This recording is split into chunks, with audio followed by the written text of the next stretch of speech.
हरे कृष्णा। प्रिय भक्तों, हम सभी ने रथ यात्रा का दृश्य सुना।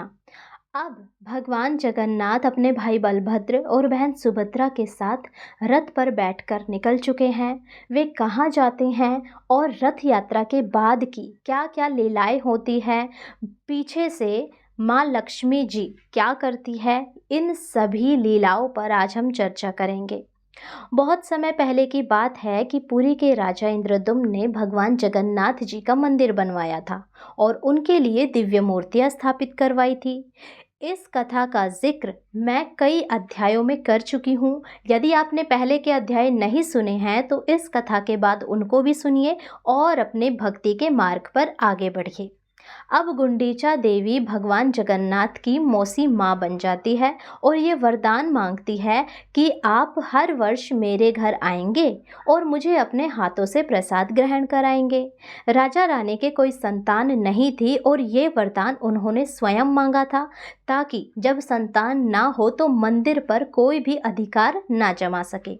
अब भगवान ने गुंडीचा देवी का ये वरदान भी पूरा किया कि हम हर वर्ष आपके यहाँ आएंगे।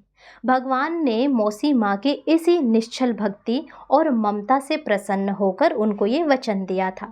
तभी से ये परंपरा शुरू हुई और हर साल आषाढ़ महीने में भगवान जगन्नाथ, बलभद्र जी और बहन सुभद्रा रथ यात्रा पर निकलते हैं और गुंडीचा मंदिर में जाकर 7 दिन ठहरते हैं। यह मंदिर उनके मौसी का घर माना जाता है। जब रथ यात्रा के कुछ दिन पहले भगवान जगन्नाथ बीमार हो जाते हैं, उन्हें 15 दिन के लिए विश्राम दिया जाता है और इसे कहते हैं अनासरा काल। इन 15 दिनों में भगवान जी को किसी भी भक्त को नहीं दिखाया जाता। कहा जाता है कि वे काढ़ा पी रहे हैं, विश्राम कर रहे हैं और शरीर को स्वस्थ कर रहे हैं। जब 15 दिन पूरे होते हैं तो भगवान थोड़ा अच्छा महसूस करने लगते हैं। तो उनकी बहन सुभद्रा जी मुस्कुराते हुए उनके पास आती है और कहती है, चलो ना भैया, हमें बहुत दिन हो गए कहीं घूम के नहीं आए, कहीं भ्रमण करने चलते हैं। भगवान जगन्नाथ अपनी बहन की बात टाल नहीं पाते और हाँ कर देते हैं और तभी से यात्रा की तैयारी शुरू हो जाती है। भगवान जब यात्रा की तैयारी कर रहे होते हैं तो उनकी पत्नी देवी लक्ष्मी भी बहुत ध्यान से सब देखती है।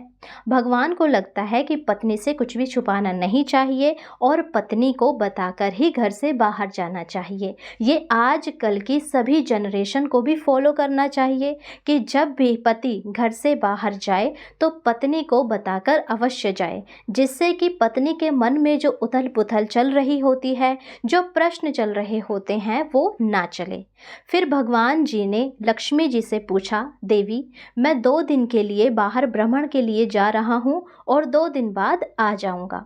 अब लक्ष्मी जी कहती है, ठीक है प्रभु, मैं आपकी प्रतीक्षा करूंगी। भगवान रथ पर चढ़ते हैं और चारों ओर भक्त जय जयकार करते हैं। शंख, घंटा, मृदंग बजता है और भगवान गुंडीचा मंदिर की ओर निकल जाते हैं। अब लक्ष्मी जी ने प्रभु के कहे अनुसार प्रतीक्षा शुरू कर दी। पहला दिन बीत गया, दूसरा दिन बीत गया, अब तीसरा दिन भी आ गया, परंतु प्रभु नहीं लौटे। चौथा दिन भी आ गया। तो लक्ष्मी जी ने सोचा कहीं वे मुझे भूल तो नहीं गए हैं, और 5वें दिन तो उनकी सहन शक्ति टूट गई और वे क्रोधित हो गई। अब लक्ष्मी जी क्रोधित तो थी, बट क्रोध में भी प्रेम छुपा होता है। 5वें दिन हेरा पंचमी आती है। इस दिन लक्ष्मी जी अपने सेवकों से कहती है, पालकी लाओ, मैं स्वयं जा रही हूँ, उन्हें याद दिलाने कि वो किसी को पीछे छोड़कर नहीं जा सकते। लक्ष्मी जी रत्नों से जड़े वस्त्र पहनती है, सुनहरे छत्र, चंवर, शंख, दीप और सेविकाएं साथ होती है। उनकी सवारी गुंडीचा मंदिर पहुंचती है। वहां भगवान विश्राम कर रहे होते हैं और लक्ष्मी जी रथ को देखती है, वही रथ जिसमें बैठकर प्रभु उन्हें अकेला छोड़कर आए थे। अब लक्ष्मी जी क्रोधित तो थी ही, लेकिन उनका क्रोध एक प्रेम पूर्ण प्रतीक होता है। वो सेवकों से कहती है कि इस रथ को थोड़ा तोड़ दो ताकि उन्हें याद रहे कि मैं इंतजार करती रही और उन्होंने मेरा वचन भुला दिया। सेवक रथ का एक छोटा हिस्सा तोड़ते हैं। रथ पूरी तरह नष्ट नहीं किया जाता, बस ये संदेश देते हैं कि किसी के प्रेम को हल्के में नहीं लेना चाहिए। अब 9वां दिन आता है जिसे कहते हैं बहुधा यात्रा। यानी भगवान की वापसी की यात्रा। भगवान बलभद्र और सुभद्रा जी अब वापस श्री मंदिर लौटते हैं, लेकिन वो मौसी माँ को बिना मिले नहीं जाते। वो एक बार फिर गुंडीचा मंदिर रुकते हैं, पोड़ा पीठा खाते हैं, मौसी के हाथों की मिठास और उनके विदा लेकर वे अपने घर की ओर लौट आते हैं। भगवान जब श्री मंदिर पहुंचते हैं तो लक्ष्मी जी अब क्रोधित तो थी ही। वो क्रोध में दरवाज़ा बंद कर लेती है और वो कहती है कि आप 2 दिन कहकर गए थे और 5 दिन तक कोई खबर नहीं। अब अगर नॉर्मल मैं बात करूं, अगर कोई पत्नी ऐसे रूठ जाए और पति बोल कर जाए कि वो 1-2 दिन में आ जाएगा और 9 दिन तक ना आए, तो किस पत्नी को क्रोध नहीं आएगा? सबको क्रोध आएगा, है ना? ऐसे ही हमारी लक्ष्मी माता को भी क्रोध आ गया और उन्होंने क्रोध में दरवाज़ा बंद कर लिया। अब लक्ष्मी जी कहने लगी कि अब आप बिना माफ़ी के अंदर नहीं आ सकते। भगवान झुकते हैं, नम्रता से कहते हैं, हे प्रिय, गलती मेरी है, मैं तुम्हारा अपराधी हूँ। लक्ष्मी जी मौन रहती है। तब भगवान उन्हें रसगुल्ला भेंट करते हैं, शुद्ध प्रेम और क्षमा का प्रतीक। अब लक्ष्मी जी मुस्कुरा उठती है और दरवाज़ा खोल देती है और दोनों का पुनर्मिलन हो जाता है।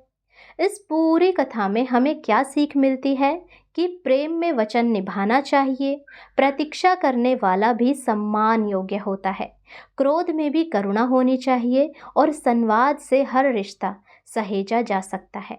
रथ यात्रा केवल त्योहार नहीं, यह एक जीवंत लीला है जो हमें रिश्तों की गहराई, भावना और मर्यादा सिखाती है। तो हे मित्रों, ये थी रथ यात्रा के बाद की वो अद्भुत लीलाएं जो हर भक्त के हृदय में प्रेम और भक्ति की ज्योति जलाती है। अगले अध्याय में हम जानेंगे भगवान जगन्नाथ के नित्य नियम और उनके स्वभाव की अगली रोचक कथा। तब तक के लिए जुड़े या रहिए इस जगन्नाथ ज्ञान यात्रा सीरीज़ में और जल्दी से चैनल को सब्सक्राइब करके ये वीडियो सभी को शेयर भी कर दीजिए, ताकि सब इस भक्तिमय वातावरण और कथाओं का आनंद ले सके। हरे कृष्णा।